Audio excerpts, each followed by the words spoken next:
Ce que j'ai entre mes mains, on l'appelle le zircon. Aujourd'hui, il y a une localité qui se trouve en Casamance, on l'appelle Niafran. Et cette localité est connue maintenant à travers le monde à cause du zircon, qui est tellement convoité par beaucoup de sociétés, mais qui soulève également beaucoup de polémiques et beaucoup de problèmes. À tel point que les populations de Niafran sont aujourd'hui en train de se battre pour quand même qu'il y ait beaucoup plus de clarté dans la gestion de ce qui est très précieux. Parce qu'après le diamant, on parle beaucoup du zircon. Cette localité souffre à cause de ça. Quand vous regardez l'espace réel, vous voyez les régions côtières. Vous voyez aussi d'autres dégâts causés par l'exploitation du zircon. Nous allons vous proposer aujourd'hui un reportage, tout d'abord sur la localité de Niafran, les difficultés que cette localité est en train de vivre, mais également un autre reportage beaucoup plus poignant que nous allons vous proposer et qui va vous parler véritablement de ce désastre qui est en train de vivre la population de Niafran.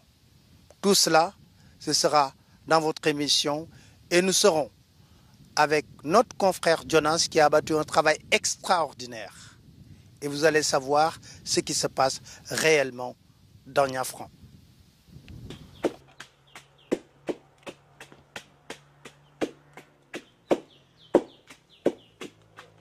À l'image des femmes de Niafran, Pauline devra faire face à un dilemme, parcourir 3 kilomètres à moto pour se rendre à la maternité de Kabadjo ou bien accoucher à domicile.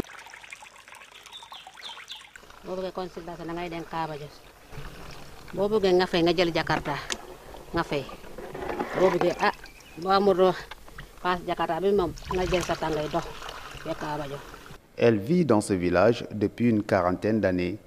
Plusieurs générations de femmes ont donné naissance grâce à son assistance.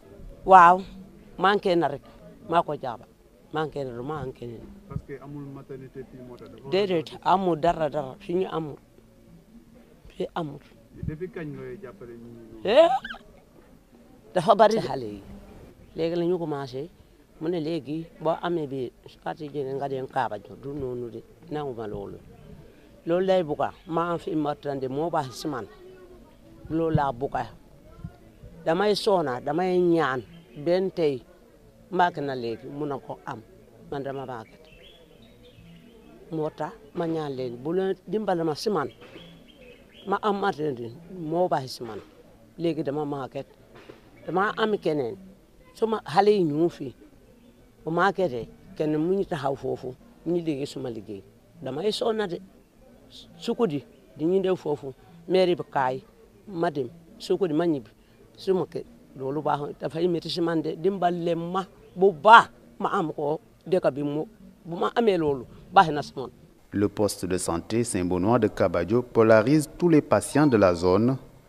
Créée en 1974, la structure n'a pas d'ambulance pour assurer l'évacuation sanitaire. Ainsi, les populations environnantes devront se démerder pour acheminer leurs malades jusqu'ici. Et quant aux femmes qui auront la malchance d'accoucher chez elles, une pénalité pécuniaire leur est imposée. Parce que bo ambé vaccin bi kabel lañ koy démé wusin bu joté da ngay sonn ki jigen bi taxaw ni mo ñu jappalé fi ci affaire ciosan wa fuñ toll affaire gouvernement dugul ñu taxaw hôpital bi dëkk bi bu ñu né Kabadjo té wa Kabadjo ñu né bo fi wusné tamit dañ lay alman da nga té alman bobu nak da ngay fay 20000 même da nga dem ba nga jégé sañ kër bi hôpital ba nga nga wusin fi da ngay fay 20000 waaw loolu daal moo ñu jaxlé té loolu metti na ci ñun matu kenn xamut heure bu mu lay attaquer da ngay dem dox ni rek affaire bi attaquer la do xam ni nga koy def il faut nga wusin ci yoon té dafa sori waaw loolu donc moo ñu jaxlé il y a des inopinés disons que sama inopiné que ces femmes n'ont pas le temps même de venir. Et surtout les filles mères qui ne savent même pas le temps, quand ils ont des contractions, ils ne savent pas que c'est le temps d'un accouchement, elles peuvent accoucher. De bonnes actions, elles sont nombreuses. Cette bâtisse, par exemple, qui fait office de centre polyvalent, est l'œuvre de touristes norvégiens. L'école primaire également a vu le jour grâce au financement d'une association de ressortissants néerlandais. Nothing. Government has did nothing here.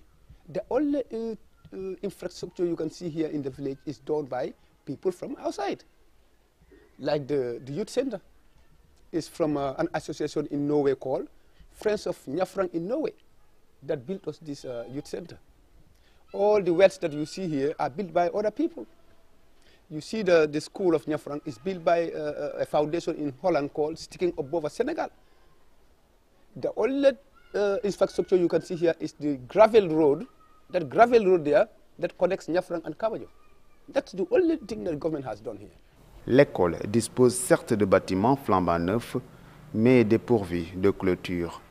Conséquence, les élèves sont plus qu'exposés pendant les heures de récréation ou d'éducation physique. Effectivement, il y a des dangers. D'abord, la circulation. Il y a les motos Jakarta qui passent, les personnes qui passent aussi n'importe comment. Et ce qui est sûr, on est au village, même si bon, on peut être aussi le gendarme. Oui, parce qu'on est obligé aussi de collaborer avec la population, d'essayer quand même de leur faire comprendre certaines choses. Il y a aussi les animaux qui passent aussi, et ainsi de suite. Donc la sécurité, là, vraiment, ça cause problème.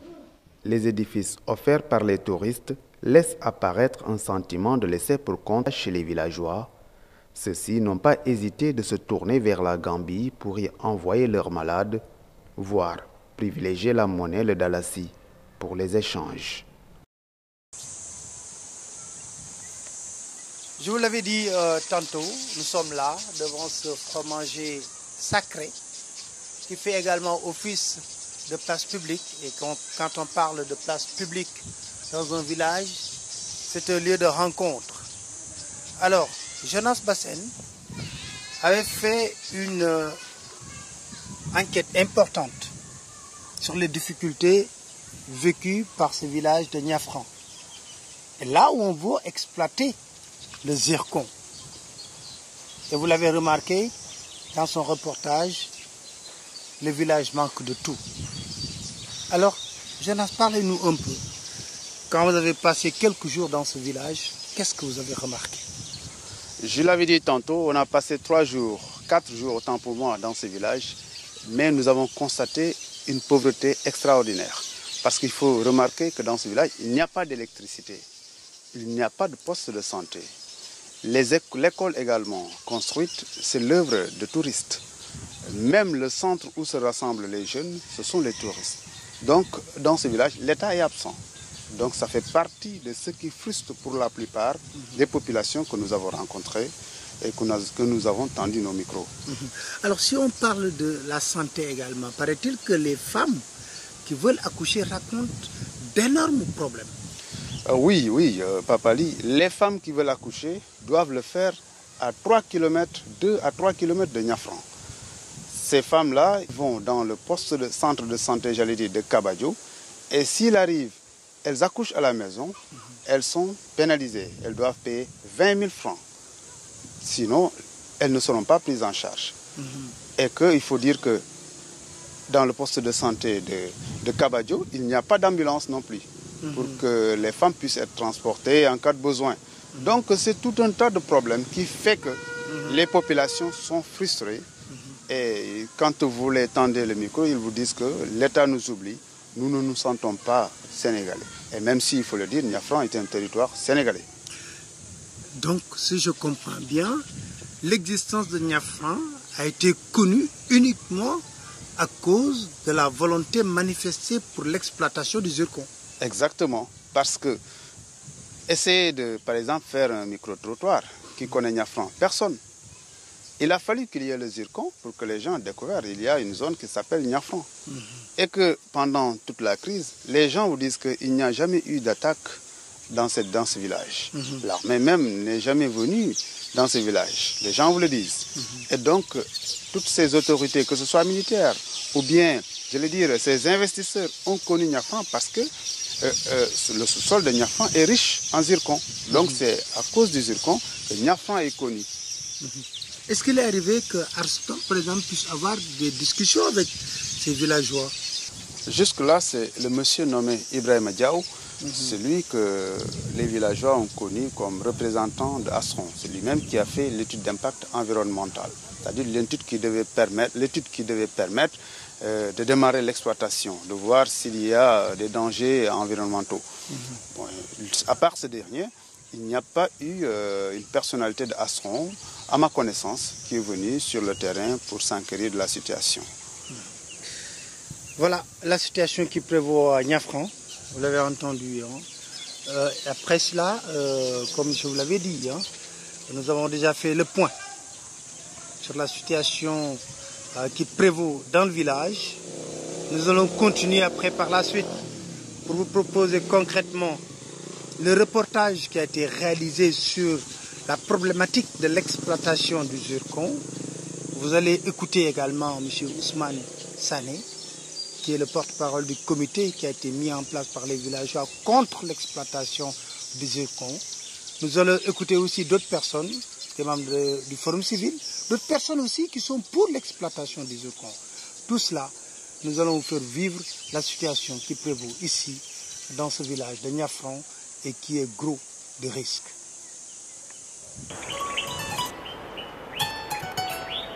Il y a quelques années, un grand nombre de Sénégalais n'avaient jamais entendu parler de ce petit village de 400 habitants situé en Basse-Casamance, à la lisière de la côte maritime et à la frontière entre le Sénégal et la Gambie.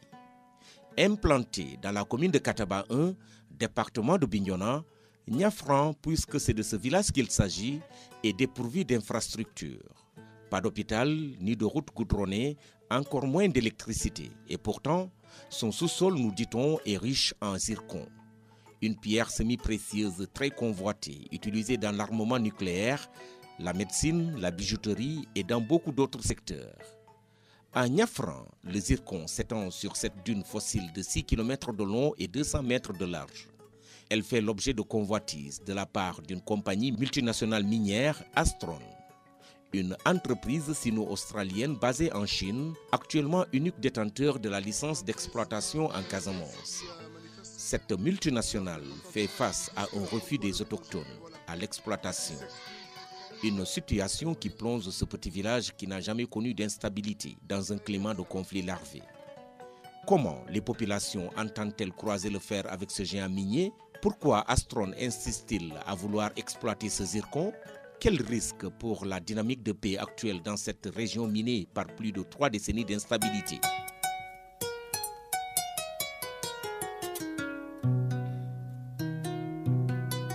Tout a commencé à l'an 2000 avec l'avènement de la première alternance au Sénégal. Le régime d'Abdoulaye Wade inscrit alors en priorité de son programme de gouvernance la promotion du secteur minier. Motivé par la hausse des prix des ressources naturelles au niveau mondial, le régime s'engage dans une révision du code minier en 2003.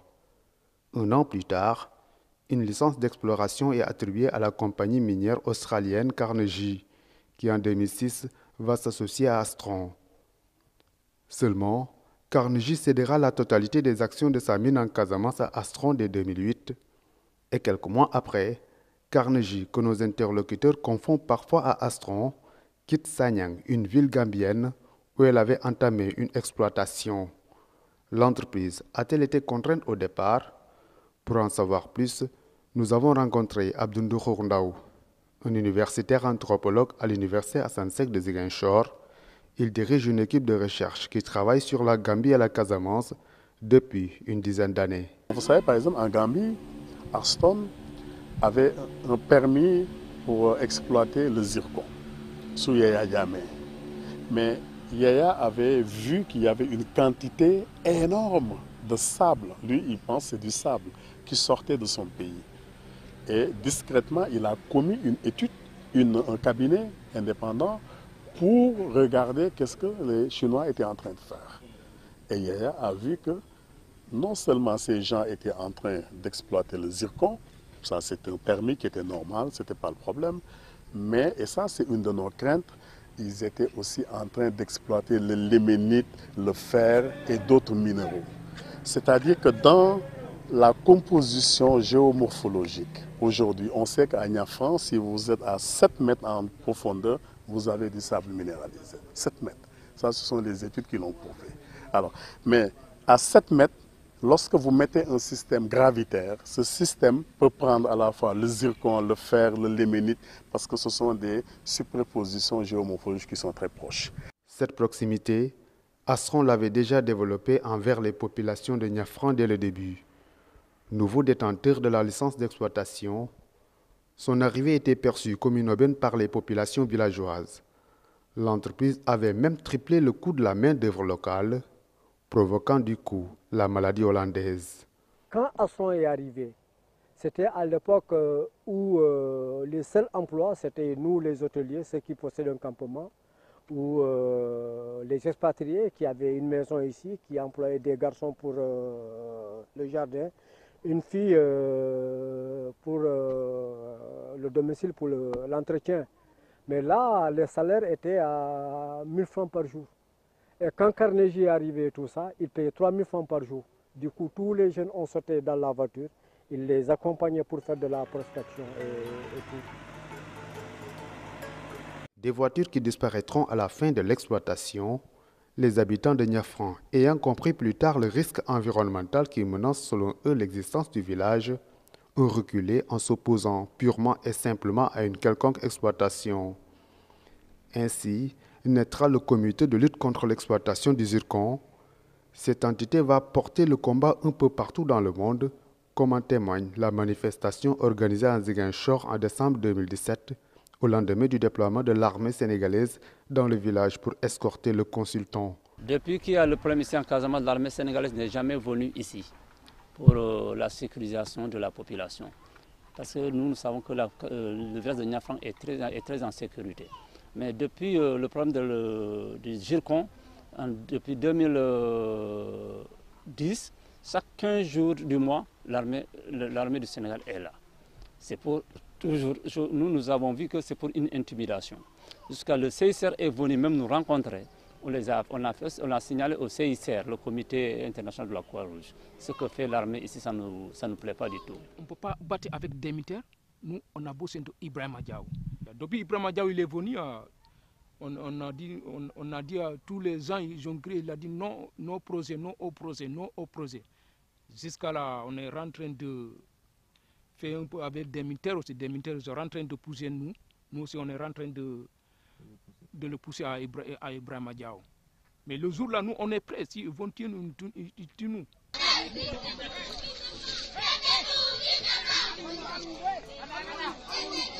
Et le lobbying va se poursuivre. Le 1er juillet 2018, les membres du comité vont accueillir des ONG des droits humains et autres organisations pour formuler des propositions de lutte contre le géant Astron. Les échanges seront parfois tendus.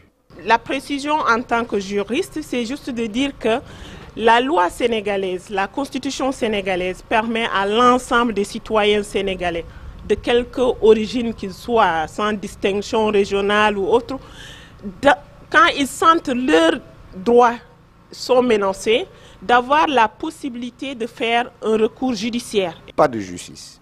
C'est ici. C'est l'audience publique qu'on a délibérée. N'est-il pas une justice? N'est-il pas une audience?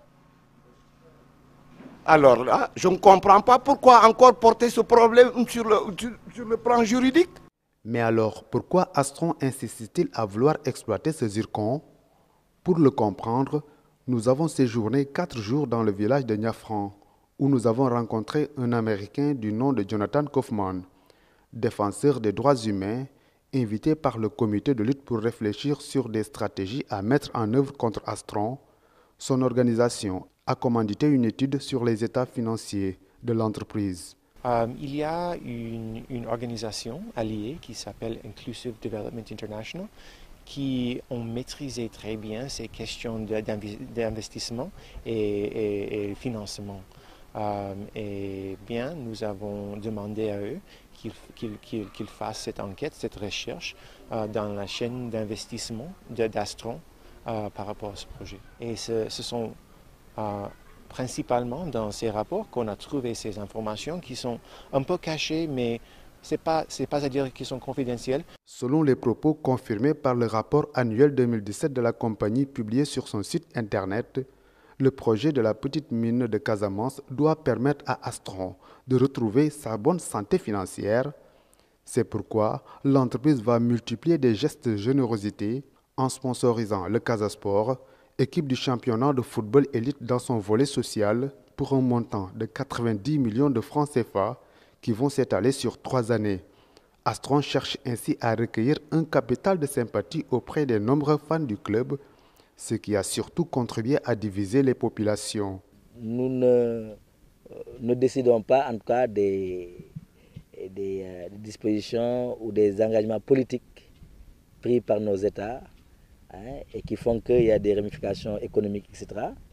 Et qui font que, évidemment, tout va dépendre de la position de l'État sénégalais. Si l'État sénégalais décide de renoncer à tous ces actes posés et qui ont permis à Astron d'être au Sénégal, et dans ce cas-là, le Casasport renoncerait également à poursuivre le compagnonnage avec Astron.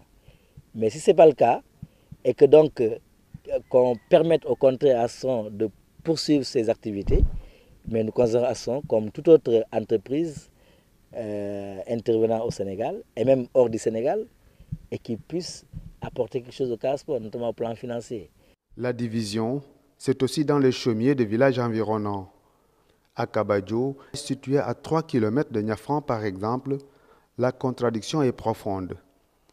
Ici, le climat de méfiance entre villageois est énorme. Personne ne souhaite s'exprimer sur la question du zircon, mais nous avons trouvé une astuce pour contourner cette autocensure, en recueillant les avis de quelques jeunes mineurs venus chercher des huîtres dans le bolon de Niafran. Ces derniers ont dit tout haut ce qui se murmure. Est-ce que vous êtes pour ou contre l'exploitation du zircon? Oui, parce que moi je veux le développement de notre village. Parce que mes parents sont d'accord, c'est pour cela que moi aussi je suis d'accord. Pour moi, je ne suis pas d'accord. Et pourquoi? Nos parents ne sont pas d'accord, c'est pour cela que nous aussi ne sommes pas d'accord. Selon le programme des Nations Unies pour l'environnement, au moins 40% des conflits internes ces 60 dernières années sont liés à l'exploitation des ressources naturelles.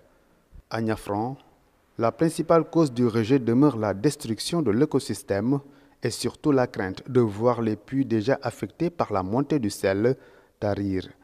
L'étude d'impact environnemental réalisée par la multinationale elle-même fait polémique entre acteurs de premier plan. Est-ce que ce qui se dit est vrai, que cela va détruire l'écosystème, la nappe phréatique, on n'aura plus d'eau potable, on aura une tendance à une acidification de l'eau, mais également sa salinisation? Tout cela n'est pas vrai? C'est très loin d'être la vérité, très très loin d'être la vérité. J'ai envie de poser une question. Pourquoi à Diogo on le fait, c'est possible, on exploite et on réhabilite? Pourquoi juste à quelques encablures du gisement de Niafran, du côté gambien, à Brufut, ça a été fait, exploité et réhabilité avec les mêmes conditions géomorphologiques, la même compagnie, les mêmes techniques, et celui qui veut le constater peut se rendre, c'est juste à quelques centaines de mètres du gisement de Niafran. Pourquoi ça a été fait, et très bien fait, et à Niafran, ça devrait soulever tous ces problèmes que vous venez de citer. Oui, il vous a parlé de Brufut. Oui. Mais quand vous parlez de Sagnan, quand vous allez à Sagnan, ils ont installé là-bas désespoir et désolation. Parce que rien n'a été respecté du point de vue des engagements pris au départ dans notre document. Il a juste pris ce qu'il a. C'est pourquoi je dis, c'est le conflit d'intérêts. Pensez-vous que lui, il a intérêt à vous dire que ça ne marche pas? C'est une question même de bon sens. Il est juge et parti. C'est lui qui représente la compagnie et c'est lui qui a fait l'étude d'impact. Une autre affaire qui n'est pas des moins troublantes demeure la question des aires marines protégées. La zone d'exploitation est en effet parmi les 5 périmètres réservés pour la protection des mammifères marins par le décret 2004-1408 du 4 novembre 2004.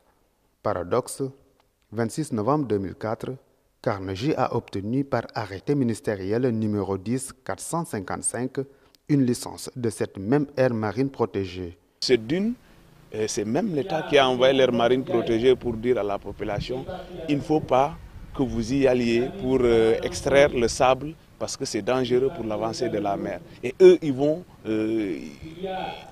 veulent l'écraser à leur tour. C'est pas censé. On ne peut pas dire une chose et son contraire. La Convention sur la diversité biologique vise à atteindre 10% en 2020, c'est-à-dire à 1 an du prochain congrès sur les aires marines protégées, lequel veut abriter le Sénégal, selon Racine Kane, chef de mission de l'Union internationale pour la conservation de la nature, une organisation non gouvernementale basée en Suisse. Nous avons voulu le rencontrer pour en savoir plus sur la candidature du Sénégal, qui visiblement est contradictoire à ses engagements internationaux, mais sans succès.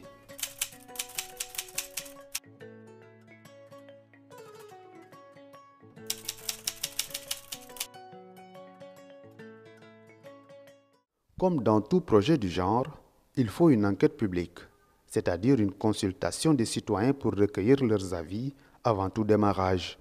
Mais là, ce sont les populations de Kabadjo qui sont saisies, plutôt que celles de Niafran qui abrite le site d'exploitation. Kabadjo dit que les terres sur lesquelles ce projet devrait intervenir, le zircon devrait être exploité, notamment Niafran, appartient à leurs ancêtres et donc dans leur périmètre. Donc, toutes choses qui doivent se faire, même si les populations de Niafran donnent leur avis, c'est d'abord eux, leur terre, c'est la terre de leurs ancêtres. Donc, les discussions doivent se passer à leur niveau d'abord. Donc, c'est des problèmes parmi lesquels le foncier qui ont été cités parmi les éléments déclencheurs ou déterminants, en tout cas, de ce blocus que nous constatons. Autre chose, certains opposants du projet ont relevé des cas d'abus de confiance au cours de l'enquête publique. Donc à partir de 2016, le gouvernement a essayé d'initier maintenant une enquête publique. Il semblerait que ça s'est fait sous fond de corruption, mais le jour de la restitution, l'enquêteur a reconnu qu'il y avait quand même des cas d'achat de conscience. Nous allons chercher à en savoir plus en contactant le responsable de l'enquête, un certain Ibrahima Sagna. Suite à son refus de nous recevoir, nous avons enregistré notre discussion sans son autorisation. Allô, bonjour. Allô? Oui, bonjour. Bonjour. Je suis bien avec M. Ibrahima Sagna, serre de Djoulou. Oui. À qui j'ai l'honneur? C'est Jonas Bassen, je suis journaliste indépendant. Je travaille sur le zircon et que nous menons une investigation sur ce projet-là. En fait, c'est vous qui menez l'enquête publique? Bon, ça fait 2 ans de cela, c'est pas aujourd'hui. Oui, d'accord, mais nous voudrions avoir une interview. Actuellement, c'est pas moi. Oui, 2 ans de cela, c'est vous qui menez l'enquête. Est-ce que vous pouvez nous accorder une interview sur l'enquête? Parce qu'il paraît qu'il y a eu des cas d'achat de conscience. Bon, mais maintenant, ce que je voudrais, oui, c'est un travail qui m'a été demandé par M. Sikere et je l'ai remis. J'ai remis ça au gouverneur. Adressez-vous au niveau du gouverneur, là. C'est mieux, quoi. Mais vous ne pouvez pas répondre à nos questions parce que non, je ne suis pas autorisé à le faire. Mais est-ce que vous pouvez confirmer qu'il y a eu des cas d'achat de conscience? Mais, monsieur, j'ai dit que, permettez-moi, que j'ai reçu des trucs, je ne peux pas répondre à aucune des questions. Ok. D'accord, merci. Ok, merci, ok. De cette polémique apparaîtra un troisième protagoniste, le mouvement des forces démocratiques de Casamance, un groupe irrédentiste qui lutte pour l'autonomie de la région depuis plus de 3 décennies. Dans une déclaration adressée à la presse, un des leaders de l'aile dure du mouvement menace de reprendre des armes pour s'opposer à toute exploitation. L'exploitation du zircon à Niafran va représenter, comment ça se dit, du volcan, la crache du volcan, c'est-à-dire la reprise du feu. Ça c'est clair. Plusieurs fois nous avons convenu avec le Sénégal de ne rien toucher et d'attendre le règlement d'abord du conflit. Niafran, c'était même quelque part un moment une base arrière de la rébellion. Et moi, c'est pas que je dis que ce que la rébellion dit, c'est ce qu'il faut faire. Tout le monde connaît mes positions sur ces questions, mais je pense qu'il y a quand même des menaces réelles d'une instabilité dans cette région, dans cette partie de la Basse-Casamance, si l'État veut continuer à imposer ce projet minier. Ça, c'est clair. Alors, je ne crois pas que ce soit une bonne symbolique d'installer, par exemple, les forces de l'ordre pour contrôler l'exploitation de ça. De toute façon, dans les conditions actuelles, il faut prévoir qu'il y ait des problèmes lorsque, évidemment, Arston décidera d'exploiter ces minerais. La vie économique poursuit son cours dans un calme précaire et les populations continuent à tirer profit de cette générosité de la nature. Si à Kabadjo, les risques de tension entre groupes ethniques sont palpables, à Niafran, le climat de suspicion qui règne n'a pas entaché la cohabitation entre la majorité chrétienne et celle païenne qui vivent dans une ambiance joviale. Mais jusqu'à quand?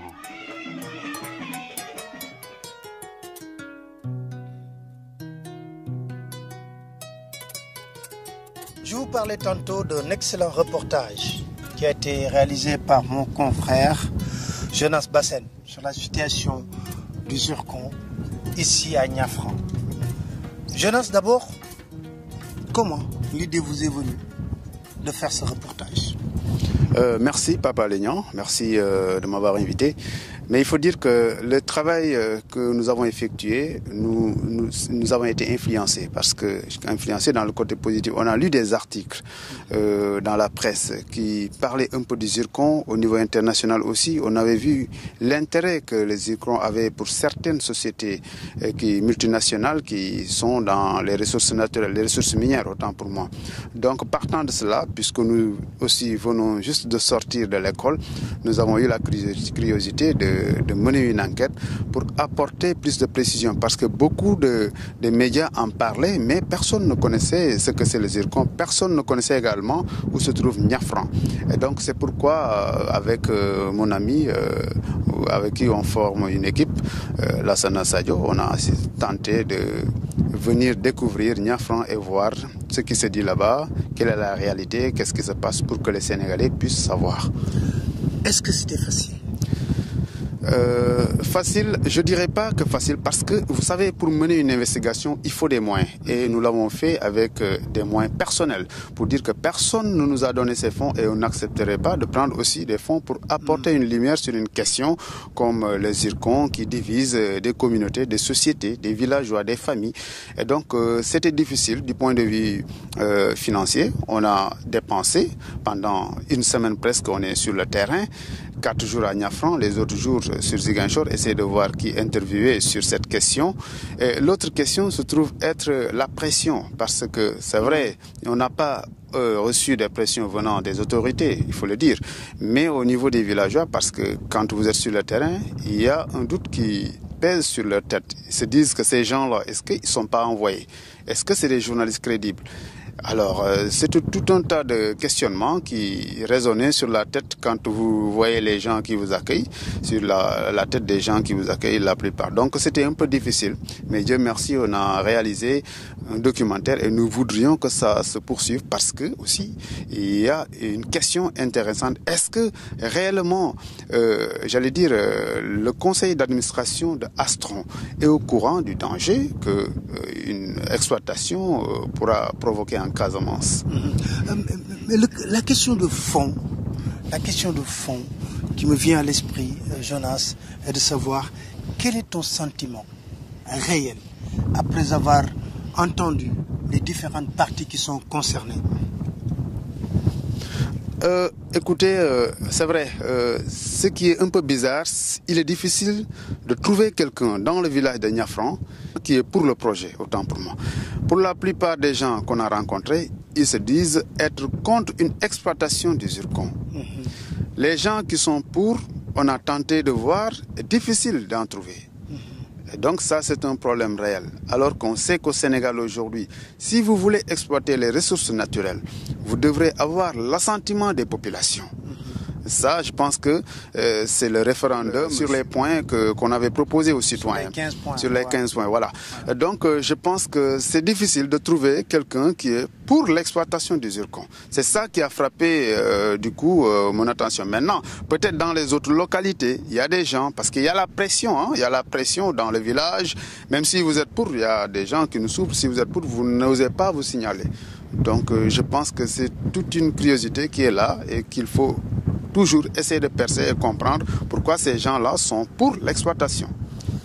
Est-ce que, concrètement, vous pensez qu'il y a un danger à faire du forcing avec peut-être les forces armées, avec peut-être des intimidations pour exploiter les zircons au détriment de la volonté populaire?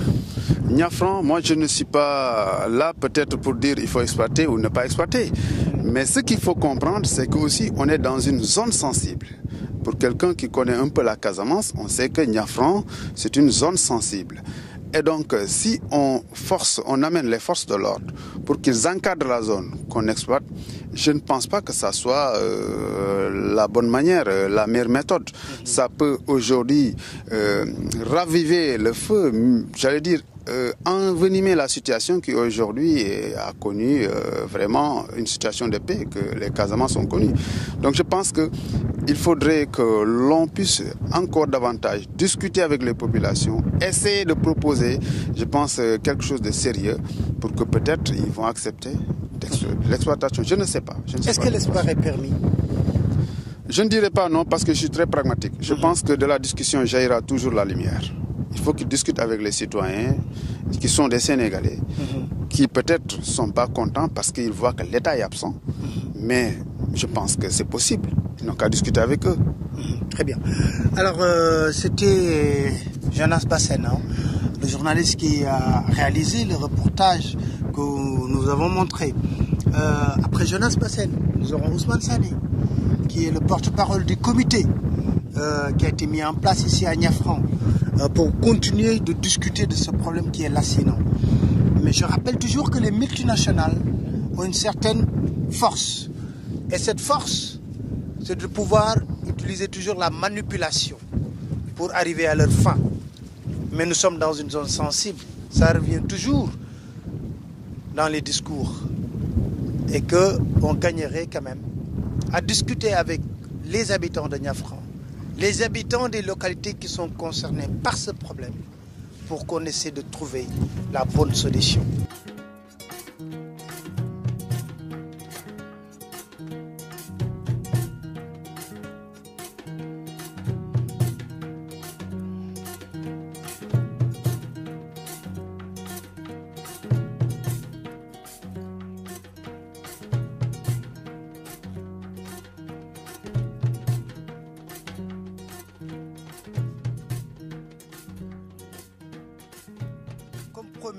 Je suis avec Ousmane Sané, qui est le porte-parole du comité qui a été mis en place par les habitants de Niafran pour lutter contre cette volonté manifeste de s'accaparer un peu de vos terres pour l'exploitation du zircon, comme on le sait. Alors aujourd'hui, est-ce que vous pouvez nous faire le point sur les difficultés que les populations rencontrent? D'abord, je vais faire un peu de recul. Vous rappelez que le projet Zircon date de 2004 par arrêté ministériel qui donnait autorisation à une société australienne de venir faire une prospection sur la dune de Niafran. Donc cette dune, elle est longue de 7 km, 150 à 200 mètres de large. À l'est de cette dune, vous avez des rizières en bas-fond, les plantations et les habitations. À l'ouest, vous avez une forêt de mangroves, le Grand Bolon et l'océan Atlantique.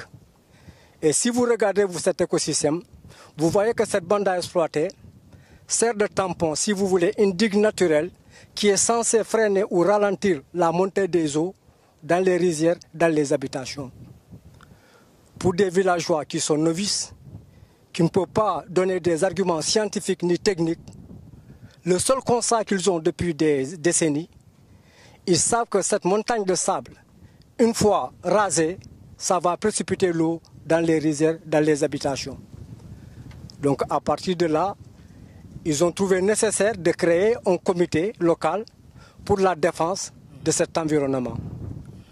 C'est ainsi qu'ils ont essayé de fédérer 3 communes, la commune de Kafountine, la commune de Djouloulou et la commune de Kataba 1, soit 44 villages. Dans ce comité, tous les chefs de village sont membres de droit et les présidents de jeunesse. À l'issue de ça, nous avons créé un comité exécutif dont je suis le porte-parole. Donc, en 2011, il y a eu une première audience pour demander l'avis de la population. Parce qu'une telle exploitation a besoin nécessairement de l'aval de la population. La population, à l'unanimité, en 2011, a dit non aux zircons. Ils ont dit peut-être que c'était un manque de communication. Ils sont revenus en 2015. Une deuxième audience, la population a dit non à l'exploitation du zircon. Il a fallu attendre jusqu'en 2016 pour qu'une notification de la gouvernance demande à un administrateur de Djouloulou de venir mener des enquêtes publiques au niveau de certains villages de la zone. Et qu'est-ce que le résultat a été quoi? Le résultat est que le jour de la restitution au niveau de la gouvernance, l'enquêteur a reconnu publiquement à la gouvernance qu'il a fait une enquête, que les avis étaient partagés, mais que la majeure partie de ceux qui avaient donné leur accord l'ont fait sous l'influence de la corruption. Il a reconnu qu'il y a eu des cas d'achat de conscience au niveau de Kabadjo. Alors, est-ce que vous pouvez nous dire concrètement qu'est-ce qui a été détruit depuis qu'on a voulu essayer d'exploiter ce zircon?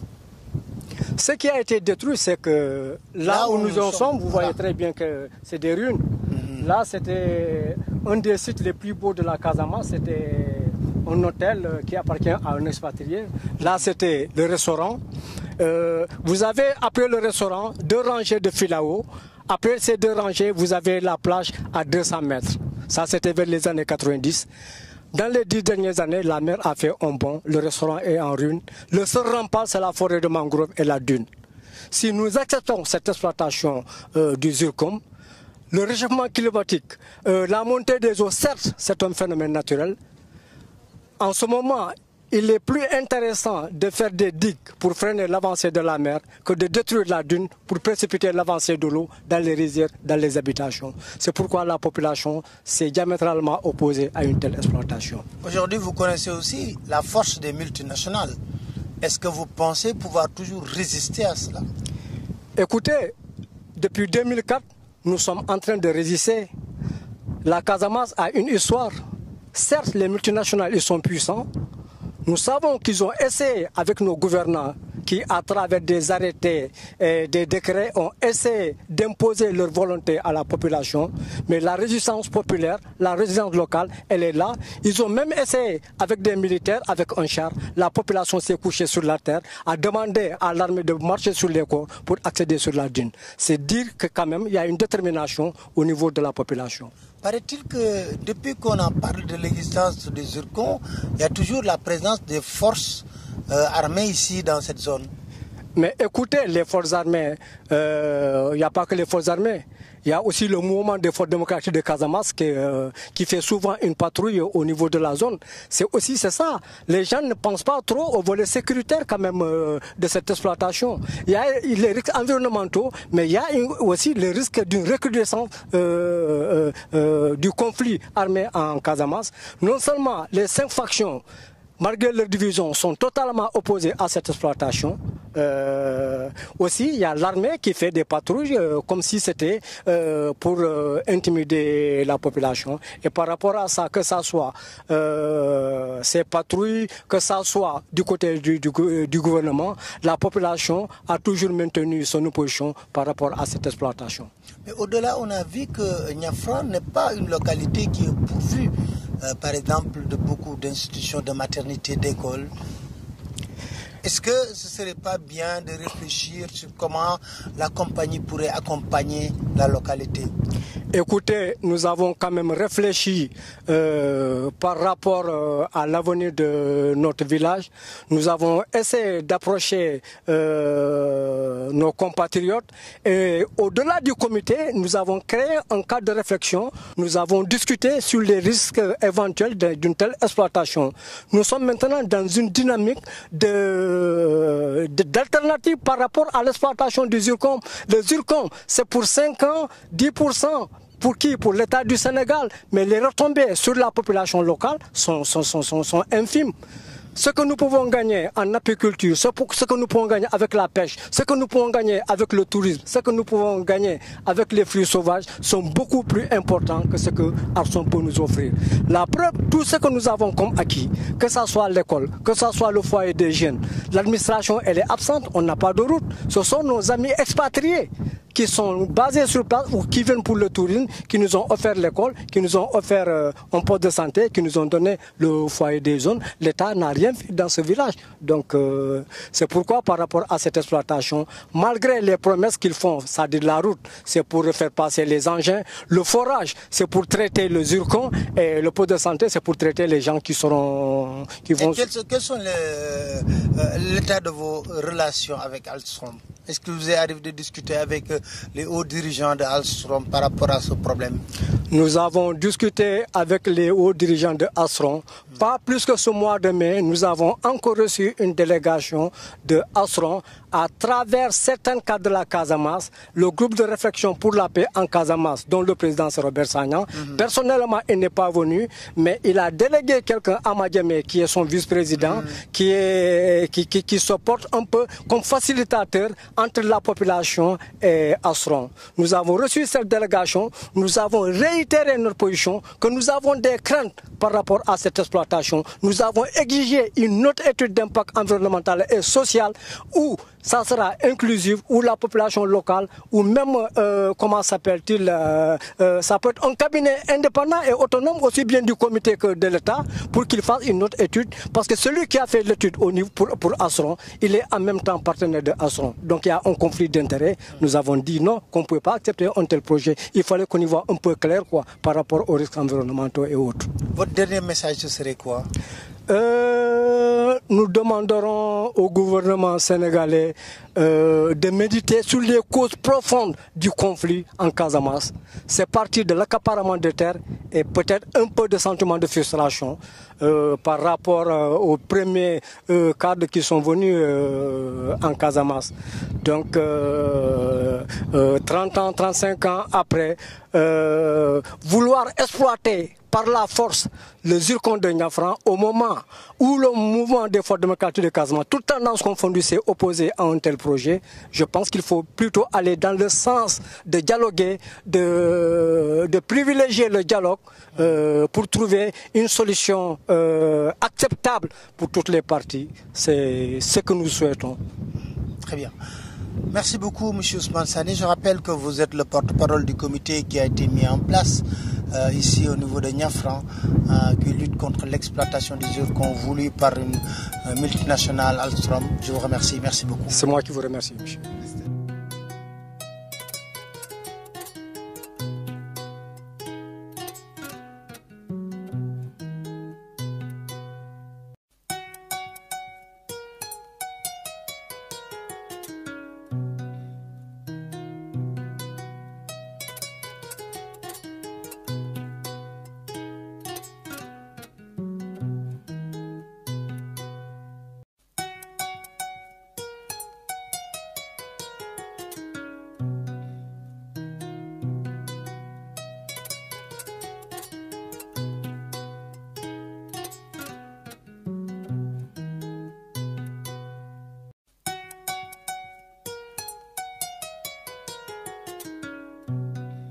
Voilà, comme on vous l'avait dit, on va essayer de voir toutes les personnes qui sont liées à ce projet d'exploitation du zircon.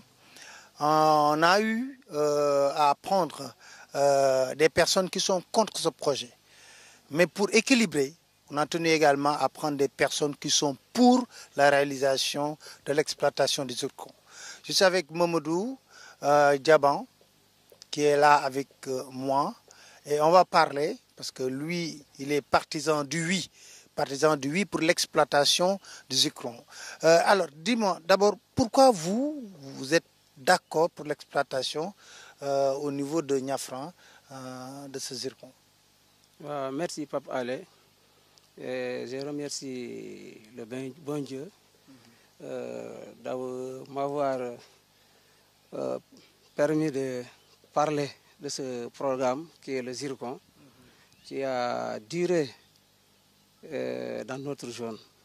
Ce programme-là, depuis 2004, les gens en parlent. Moi, je suis le coordinateur du camp qui est favorable à l'exploitation du zircon dans la zone de Kabadjo.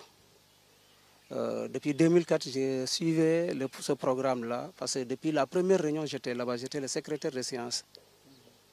Le premier jour, on avait discuté, c'est par rapport aux faveurs que le village ou bien la zone devait avoir. Et en son temps, on ne parlait même pas de danger, ni d'un autre mouvement qui devait s'accaparer de ce zircon. De 2004 jusqu'en 2009, on discutait avec nos partenaires. Astrom. Ouais, autant c'était Carnésie. Bon. Entre-temps, il y avait Astrom qui était venu.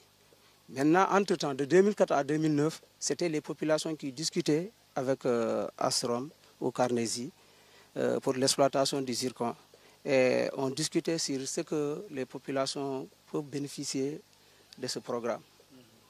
À un certain moment, les résidents qui sont au niveau de la dune se sont mêlés là-dedans. C'est-à-dire ceux qui sont sur la dune, ceux qui ont des campements, des toubabs, ont commencé à infiltrer les populations, à leur demander de refuser de ce programme.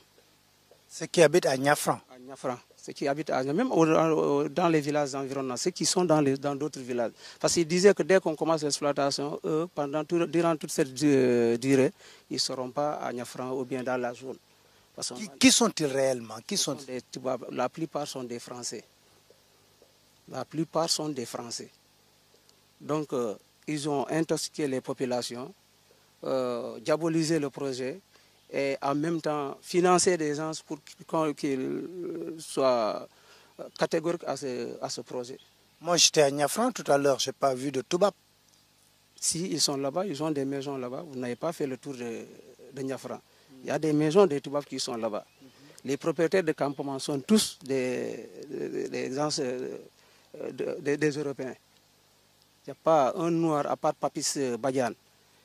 Tout le reste, même Papis Badian, il avait une femme, il était en Allemagne, il avait une femme, mais lui, il ne s'est pas mêlé dans ce. Mais tous ceux qui sont là-bas sont liés avec les Occidentaux. Donc, ils ont poussé les populations à refuser. Moi, depuis 2009, j'ai vu que ce qui se passe là-bas, franchement dit, ce n'est pas la réaction des populations, mais il y a quelqu'un qui est derrière qui les pousse. Et à partir de 2009, ils ont essayé d'intégrer les MFDC. Autant ils n'étaient pas là-bas. Les MFDC, au début, ils n'étaient même pas impliqués dans ce programme. Si les populations de Kabadjo avaient accepté l'exploitation du zircon en 2004, avant 2009, personne ne va parler de zircon dans la zone. Mais quand on remarque également l'exploitation du zircon va amener des conséquences au plan de vue environnemental. Ça, c'est réel. Ça, c'est réel vu la configuration de la zone. Donc, est-ce que des études réelles ont été menées par rapport à l'exploitation du zircon et ses conséquences environnementales? Par rapport à ça, l'étude impact environnemental, ça c'est le rôle de l'État. Est-ce que l'État l'a fait? Nous, les populations n'exploitent pas le zircon. Le zircon sera exploité par une société et l'État. Donc nous, ce qui nous intéresse, c'est ce qu'il doit faire dans notre zone. Maintenant, c'est l'État qui doit protéger sa population. Je ne pense pas qu'un État comme le Sénégal doit pousser ses populations dans créer une catastrophe pour ses populations. À 500 mètres du site, là où on doit faire l'exploitation, du côté de la Gambie, ça a été exploité. Mais là-bas, Yaya Jammeh, à un certain moment, a compris qu'il y a une destruction du sable et il a arrêté ça. Yaya n'a pas arrêté. À Karton, Yaya a exploité, et après il a exploité le sable marin. Il a tout pris ça. Il y a de grands trous là-bas. Yaya a exploité et il a amené le sable. Il a vendu le sable. Est-ce que ça, c'est pas dangereux? C'est pas bon. Ça, c'est pas bon. Mais ici, on ne nous a pas dit qu'ils vont amener le sable. Ils vont exploiter. On ne nous a pas dit qu'ils vont amener le sable marin. Ils vont exploiter le zircon. Et là, ils vont exploiter, ça n'a pas de contact avec l'océan. On amène les gens au bord de l'océan pour leur dire que oui, c'est là où on doit passer l'océan. Avant, c'est là où on doit. C'est pas là-bas. La dune, il n'y a que 2 campements. Bon, un campement plus une maison des Hollandais, ou bien 2 maisons des Hollandais et la maison de Sow, le berger. Il n'y a que 4 maisons là-bas. C'est là-bas qu'on doit exploiter, et non au bord de l'océan. Alors qu'il y a à exploiter le bord de l'océan. Si tu es là-bas, tu vois là où il y a à exploiter. Pourtant, jusqu'à aujourd'hui, il n'y a rien à Caton, ni de l'autre côté. Mais pourquoi le projet est bloqué alors? Le projet est bloqué parce que, moi, c'est bien, le projet, parce qu'il y a des intérêts qui sont là-dedans.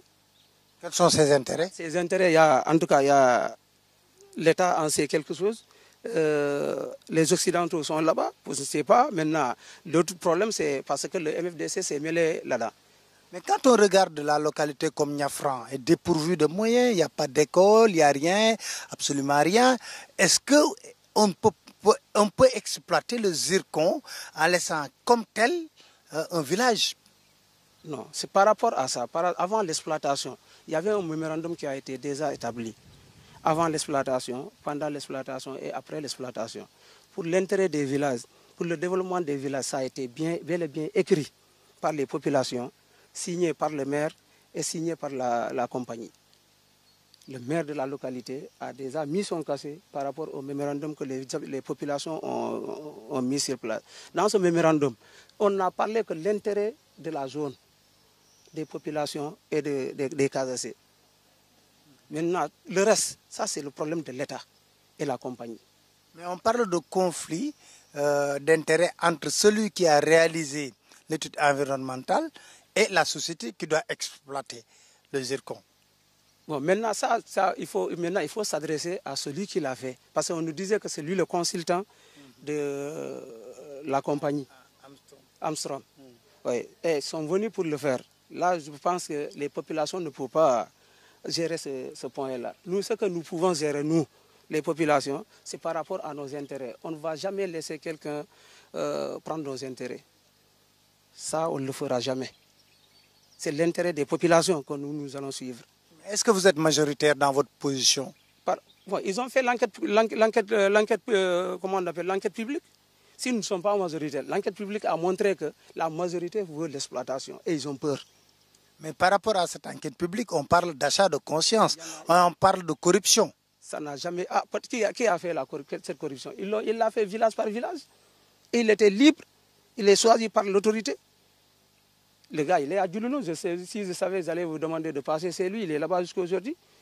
Il a fait des villages. Mais lui, il a été interpellé dans un reportage, mais il refuse de parler dans le reportage. Parce qu'il a été menacé.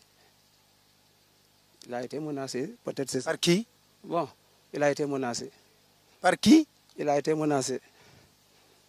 Ah. Si vous dites ça, c'est vague. Oui, c'est vague. Je sais bien, il a été menacé. Il a été menacé. Moi-même, j'avais été menacé. Mais moi, je sais bien que ce que je dis, je le maîtrise.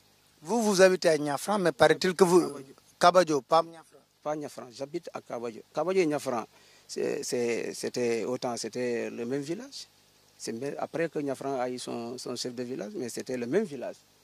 Ouais, Maintenant, le tissu social, aujourd'hui, vu la crise qu'il y a entre Kabadjo, Niafran, le tissu social va se détériorer davantage parce qu'il y a un camp pour, un camp qui est contre.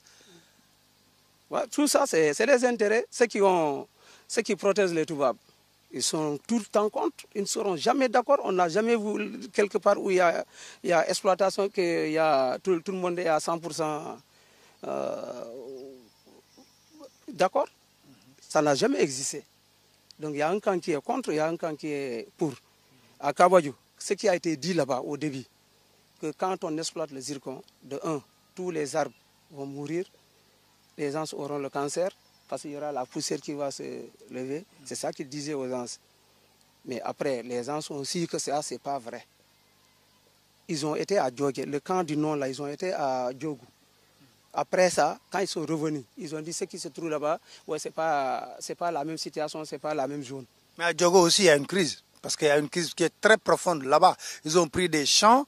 Aujourd'hui, la population de Diogo, que je connais très bien, avec GECO, sont en train de râler pour poser des problèmes qui sont réels et c'est des problèmes d'ordre environnementaux. Ouais, maintenant, tout ça, je dis tout ça, c'est l'État qui doit gérer ça. Les populations ne peuvent pas. Quand il y a exploitation quelque part, je sais bien que même dans les pays riches, là où il y a exploitation, ça a des conséquences. On ne peut pas creuser la terre et qu'il n'y ait pas de conséquences. Ça, c'est ces conséquences. On peut si les conséquences, comment on appelle là, les avantages sont plus un peu importants que les conséquences, là, il faut voir maintenant de... Mais est-ce qu'on a senti l'État véritablement prendre ses responsabilités dans cette crise? Je sais bien que l'État est prudent par rapport à la crise. C'est ça. Avec les déclarations de gauche à droite qui a fait que l'État... Mais l'État n'a jamais cessé. Parce que chaque fois, l'État est en train de demander les populations. Ils envoient des missions là-bas par rapport à l'exploitation. Et ils ne vont jamais lâcher. Et vous croyez qu'on va exploiter? Bon, nous, en tout cas, s'il y a le développement de notre localité et qu'il y ait le bonheur de tout le monde, surtout tout le Sénégal, moi, je souhaite qu'on l'exploite. Parce que tant qu'on n'exploite pas aussi, nous, notre zone ne sera jamais développée. Déjà, il y a l'arrêté sur la dune pour des constructions et autres. Depuis 2004, personne ne peut construire une maison sur la dune. Personne ne peut rien, on ne peut rien développer dans notre secteur là-bas. Parce qu'il y a l'arrêté. Les gens ne viennent pas, les gens n'investissent pas. Tant qu'on n'exploite pas... Mais c'est des zones maritimes protégées. Oui, il y a une zone qui est protégée. Comment une zone maritime protégée peut faire l'objet d'exploitation? Cette zone-là n'est pas touchée par l'exploitation. Encore, je reviens sur ça. Là où on vous a montré, ce n'est pas là-bas où on doit exploiter. Ces missions-là, ces rencontres-là, nous, on leur a tout le temps demandé qu'on s'assoive et qu'on dise la vérité. Et on fait une mission ensemble, claire. On va ensemble, on va vous montrer là où ils doivent exploiter, là où on ne doit pas exploiter. Là où on vous a amené, ce n'est pas là-bas où on doit exploiter. L'exploitation, c'est la dune que vous montez sur la dune, c'est à peu près à 50 à 70 mètres. C'est cette dune-là qui sera exploitée et non là où on vous a amené. Alors, votre dernier message serait quoi? Mon message serait que s'il y a le développement et qu'il n'y ait pas de danger, il n'y ait pas de danger qui est supérieur aux avantages, que les gens s'entendent et trouver que ça soit aussi, que l'exploitation se fasse aussi dans la transparence. C'est tout ça. Voilà. Les populations, ce qu'on leur doit, on leur donne. Ouais. Et ce que l'État aussi doit avoir, qu'il n'a qu'à le prendre dans la transparence, il n'y a aucun problème.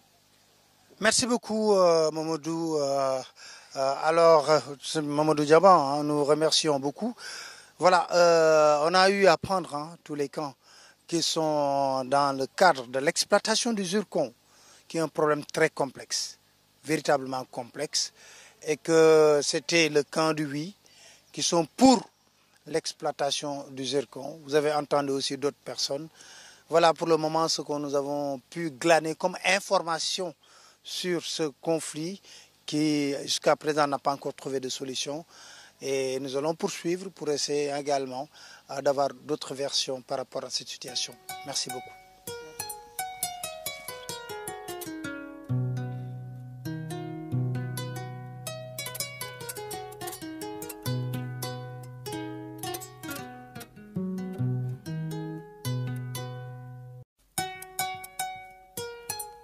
Voilà, nous sommes avec Abdoulaye Diallo, qui est le représentant du Forum civil. Abdoulaye, vous avez suivi un peu les discussions autour de l'exploitation du zircon à Niafran entre ceux qui sont pour l'exploitation et ceux qui sont contre. En tant que membre de la société civile, quel est votre sentiment sur cette question? Mon sentiment sur cette question, c'est le sentiment de tous les membres de la section Forum civil de Bignona, et qu'il y a beaucoup de choses qui devaient être faites dans le cadre de cette problématique liée au zircon qui n'ont pas été faites. Nous avons eu à dérouler un programme de renforcement de capacité des populations de la zone sur des thèmes liés à l'étude d'impact environnemental.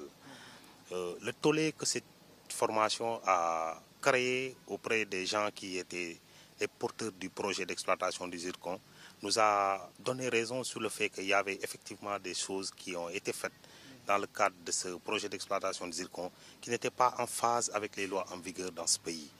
Et c'est ça, en réalité, qui a amené les populations à se braquer et à dire que, au-delà du désastre écologique que les populations ont soulevé, il y avait des choses qui n'étaient pas très claires sur cette question qui les avait amenés véritablement à s'opposer à ce projet d'exploitation de zircon. Mais quelles sont les lois qui sont en vigueur dans notre pays qui ne sont pas conformes à cette volonté d'exploiter le zircon? En fait, c'est pas que c'est les lois qui ne sont pas conformes. C'est beaucoup plus ce qui a été fait dans le cadre de l'étude d'impact environnemental. Les populations n'ont jamais été associées à cette étude d'impact environnemental. Les populations ont décrié l'étude d'impact environnemental parce que, disent-elles, quand on les a appelés en audience publique pour valider le dossier d'étude d'impact environnemental, ils n'ont pas compris que 25 minutes puissent être utilisées pour expliquer un document de plus de 400 pages. Et de plus, quand ils se sont procurés ce document-là, les populations, parce que certains parmi elles avaient le document, quand ils se sont procurés le document-là, ils ont vu juste un exemple des salles de classe en abri provisoire quand on part sur la partie de la responsabilité sociétale de l'entreprise. Elles avaient vu des salles de classe en abri provisoire, alors que dans la réalité du terrain, que ce soit à Niafran comme à Kabadjo, il n'y a pas de classe en abri provisoire dans ces écoles élémentaires-là. C'est d'abord un des éléments qui les avait amenés à comprendre qu'il y avait quelque chose qui n'était pas clair dans le travail qui a été fait. Ils n'ont pas été associés au travail. 2, il a fallu qu'ils fassent un bras de fer pour que des audiences publiques soient organisées pour leur présenter en réalité ce qui devait se faire. Ça démontre le déficit d'encouragement de la participation citoyenne dans la gestion des affaires publiques. Parce que les ressources naturelles appartiennent à tout le peuple sénégalais.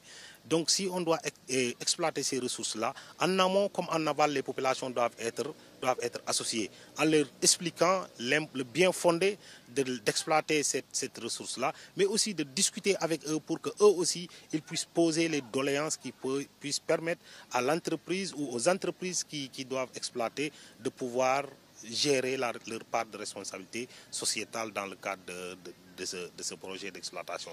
Malheureusement, c'est autant de manquements qui ont été soulevés par les populations.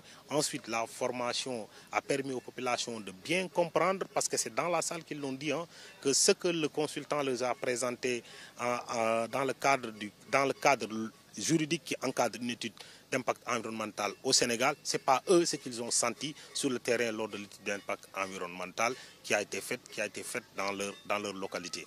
Moi, je pense que ça a permis aux populations de comprendre qu'il y avait des choses qui ont été faites qui n'étaient pas en phase avec les lois et règlements en vigueur dans notre pays, surtout encadrant l'étude d'impact environnemental. C'est d'ailleurs ça qui les a amenés à un moment, après les formations, ils avaient eu les moyens de faire une contestation argumentée.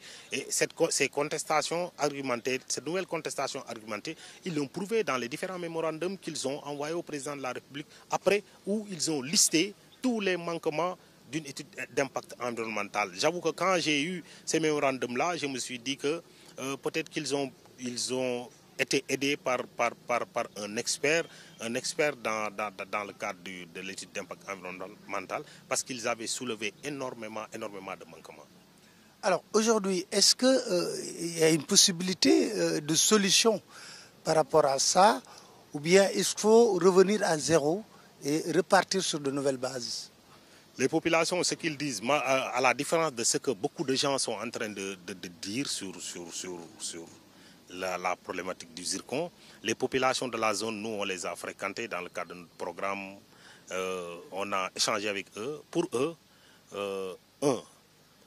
l'étude d'impact environnemental a été faite par la personne qui était promoteur du projet. Il y a un conflit d'intérêts qui montre que vous ne pouvez pas être juge et partie. 2.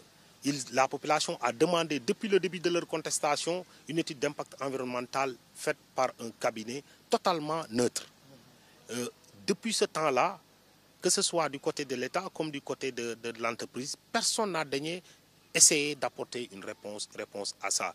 Et c'est malheureux de le dire, des moyens de manipulation ont été utilisés pour chercher à contourner ce refus-là des populations avec des déclarations de... Nous avons été accusés d'être en collusion avec une puissance étrangère pour déstabiliser la zone. Ça démontre les manipulations qui ont été mises en branle pour chercher à contourner cette volonté des populations de dire non à ce projet d'exploitation du zircon. Alors votre dernier mot aujourd'hui, ou un dernier message que vous devrez lancer aujourd'hui, de part et d'autre, hein, Alstom, comme la population de Niafran et les autres populations qui sont concernées, serait quoi? Ce serait de, comme nous l'avons tout le temps dit, c'est une communauté qui a longtemps vécu ensemble. Il ne faut pas que ce projet d'exploitation du zircon-là déchire le tissu social de cette communauté. Les ressources naturelles appartiennent à tout le peuple, mais aussi à l'endroit de l'État. Quand les populations mettent à nu des manquements aussi graves que, par exemple, le seul fait du conflit d'intérêts, je pense que la position de l'État devait être de rester du côté des populations, parce que c'est le rôle de l'État de protéger les populations, de veiller à leur sécurité, parce qu'ici, il est question beaucoup plus de sécurité que de ressources naturelles. De demander à l'État de prendre en compte les réclamations des populations, c'est-à-dire d'aller vers un cabinet neutre. Il y a énormément de cabinets neutres dirigés par des Sénégalais qui ont les compétences pour faire une étude d'impact environnemental normale. Il y a énormément de cabinets étrangers qui ont les compétences pour faire ça. Je pense que c'est d'appeler véritablement l'État à prendre en compte cet appel des populations qui est de faire appel à véritablement un cabinet neutre pour faire une étude d'impact environnemental qui respectera, qui sortira les réels dangers qui peuvent surgir de cette exploitation de zircon, ou bien qui va prouver à la population qu'en réalité, elle pense qu'il y a danger pour l'exploitation de ce zircon-là, mais qu'en réalité, il n'y a pas de danger.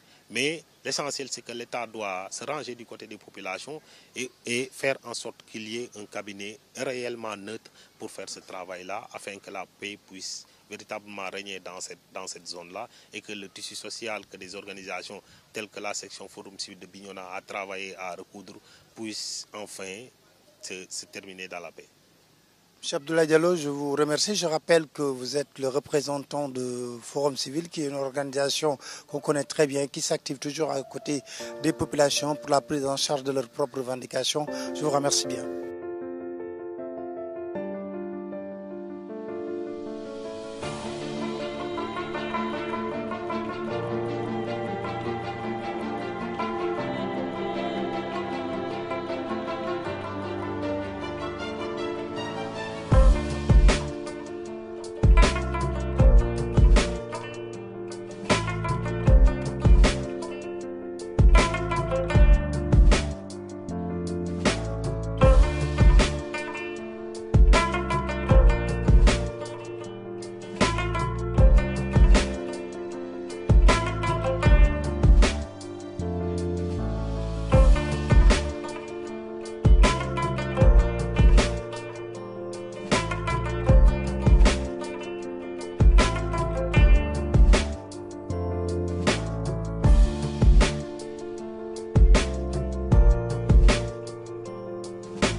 Voilà, nous sommes à la fin de notre reportage qui a été consacré au problème de l'exploitation du zircon à Niafra.